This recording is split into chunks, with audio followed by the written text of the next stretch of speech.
los antecedentes de los conceptos sobre la locura. En este video exploraremos cómo ha cambiado nuestra comprensión de la enfermedad mental a lo largo de la historia, para poder entender la evolución histórica de la locura y la enfermedad mental, la cual es fundamental para comprender la psicopatología moderna. ¿Qué es la psicopatología? La psicopatología es una disciplina que busca comprender las alteraciones psicológicas y su impacto en la vida de las personas. El nacimiento de la idea de la enfermedad mental. La idea de la enfermedad mental ha existido desde la antigüedad. En la antigua Grecia, filósofos como Platón y Aristóteles discutieron sobre la naturaleza de la mente y la locura, pero también se le consideraba a la locura una posesión de los dioses sobre los humanos. Esto, ya que se decía la locura eran posesiones en esos tiempos, ya sea por creencias o prejuicios. Normalmente, estos prejuicios llegaron a cambiar, por la comprensión o incluso el descubrimiento de hechos nuevos y diferentes. Las civilizaciones griega y romana. En la antigua Grecia y Roma, la locura se consideraba un castigo de los dioses o una enfermedad del cuerpo y la mente. Pero, ¿por qué se creía que la locura era un castigo de los dioses? Esto se llegaba a pensar ya que muchos decían que los dioses podían influir en la vida de las personas y que la locura era una forma de castigo o advertencia.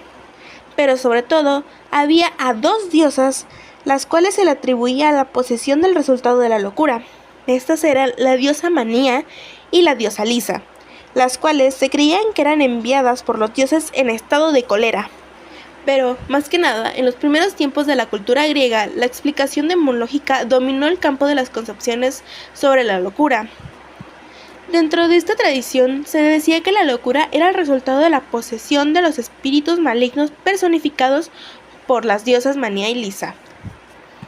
Muchas veces los centros médicos de la época prehipocrática fueron los templos dedicados al dios de la curación, Esculapio, ya que de hecho estos centros de cura se convirtieron en focos de peregrinación para los enfermos. Por otro lado, quienes se ocuparon de la medicina, que consideraban como un interesante campo de aplicación de sus ideas y principios generales sobre la naturaleza, fueron realmente los discípulos de Pitágoras. De entre ellos, cabe destacar ante todo a Acmeón de Crotona, quien consideraba al cerebro como la sede de la razón y el alma, y postulaba que la salud era la armonía entre los contrarios. Él nos daba dos conceptos, la cracia y discracia. Él decía que la cracia era el estado óptimo y de armonía de una persona, en cambio, la discracia era la falta de armonía. Pero de igual manera defendió además una teoría de los espíritus animales, según la cual los sentidos se comunicaban con el cerebro a través de unos conductos, los cuales eran los nervios.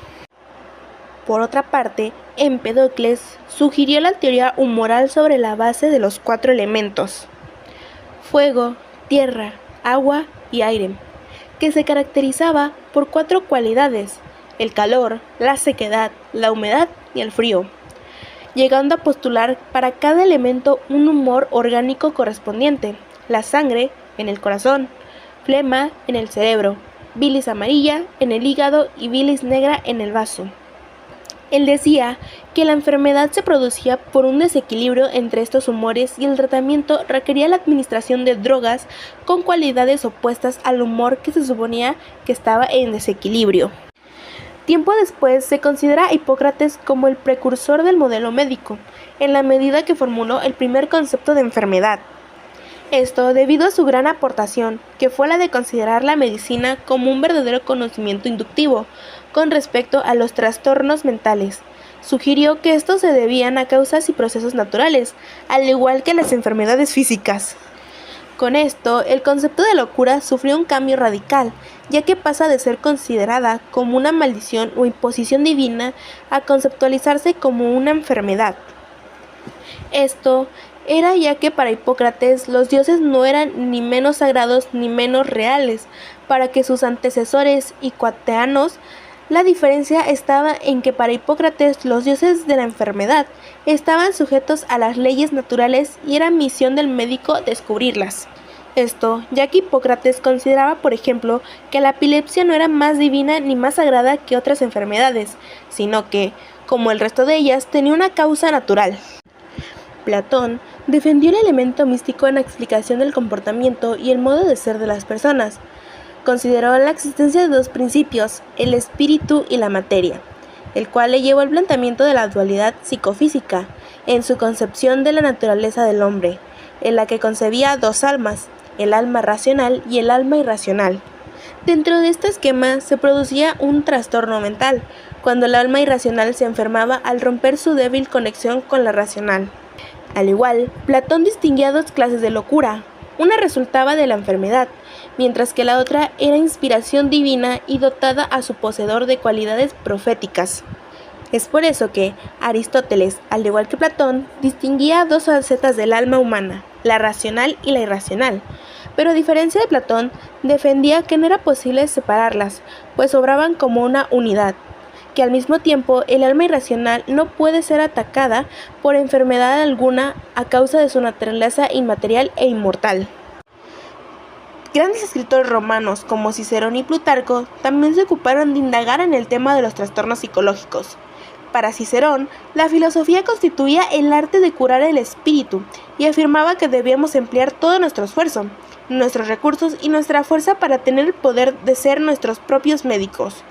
Cicerón utilizó dos categorías, la insania, que es la ausencia de calma y equilibrio, y el furor, que denominaba un colapso completo de la capacidad intelectual y hacía al individuo irresponsable legalmente. La Edad Media, el mundo árabe y la cristiandad. En este tiempo, los árabes desempeñaron un papel fundamental en la transmisión del conocimiento científico. Durante la Edad Media, su rápida expansión geográfica y política estuvo acompañada por una adquisición del conocimiento científico heredado de los pueblos conquistados. La traducción al sirio de las obras de Hipócrates, Aristóteles y Galeno permitió a los árabes continuar la tradición de la medicina griega y romana y transmitirla al resto de Occidente. Así, en pocos siglos, esta disciplina alcanzó un desarrollo que no había tenido desde los tiempos helénicos. Pero quizás sea Avicena la figura más importante de este periodo, destacando en lo que a nuestra disciplina se refiere la dedicación de un capítulo entero de su famoso canon a la descripción de fenómenos mentales anormales. Mientras tanto, en la Europa cristiana, la Iglesia se convirtió en la institución social y legal más importante de la Edad Media. La función unificadora de la Iglesia cristiana, tras la caída del Imperio Romano, ha sido considerada por algunos como uno de los factores más importantes que asegura la continuidad de la civilización de muchos pueblos y culturas dispersas por la Europa medieval. La Iglesia de los primeros tiempos de la Edad Media exigía una fe que no toleraba la competencia del racionalismo. El único objetivo de la vida humana era la preparación óptima para la otra vida. Por lo tanto, el ejercicio constante de la fe y la creencia absoluta de las verdades reveladas eran los valores máximos a conseguir. Es por eso que el fenómeno de trastorno mental desconcertaba a las primeras autoridades cristianas. La Iglesia tuvo que hacer frente al dilema de determinar si la persona mostraba una conducta desviada, era un santo o un aliado al diablo. Es por eso que la conducta desviada era vista como perversa, pues era una acción contra Dios provocada por el demonio. Es por eso que la causa o el origen de la locura era la transmigración de la voluntad individual a una voluntad universal de origen no humano. Pero, durante el siglo XIII, Alberto del Grande y Tomás de Aquino, quienes mantenían una posición marcadamente organizacionista acerca de los trastornos mentales, es decir, en cuanto a las descripciones de cuadros clínicos, ambos prestaron cierta atención a síntomas de tipo cognitivo y en especial a alucinaciones. Además, Tomás de Aquino describió la manía, que era una ira patológica, la psicosis orgánica como la pérdida de memoria y la epilepsia. Promulgaban tratamiento relajante como baños, sesiones de sueño, etc., similares a los árabes, aunque no descartaban otro más violento y agresivo, ya que pese a todo no rechazaban la posesión demoníaca como agente causal o desencadenante de las enfermedades mentales. Arnau de Vilanova relacionaba la teoría galénica con la astrología, y así él consideraba a Marte como responsable de la melancolía, esto debido a la supuesta relación que guardaba el color y el calor de este planeta con la bilis. O de igual manera sostenía que la lectura de determinados versículos del Evangelio de San Juan tenía efectos beneficiosos sobre el insomnio. Pero Durante esta época también se solía decir que se identificaba la brujería y la locura, por lo que la mayoría de los actos de las brujas eran sencillamente conductas psicóticas. El Renacimiento, aunque este periodo suele ser catalogado como una época de valores humanistas y del culto a la razón, es cierto que se volvió la persecución contra la brujería. Afortunadamente, hubo individuos ilustrados que se manifestaron abiertamente en contra de las opiniones oficiales sobre la demonología. Vives es un claro ideal del saber universal del propio Renacimiento y en especial del humanismo. En su obra El alivio de los pobres sostenía que no hay nada más excelente en el mundo que el hombre, ni el hombre nada más excelente que su espíritu. Es por eso que se debía prestar particular atención al bienestar del espíritu y consideraba como tarea fundamental devolver a los espíritus su salud y mantenerlos sanos y racionales. Por otra parte, Paracelso fue uno de los pocos médicos de este periodo que sostuvo que el enfermo mental no era ni un pecador ni un criminal, sino una persona enferma que necesitaba de la ayuda del médico.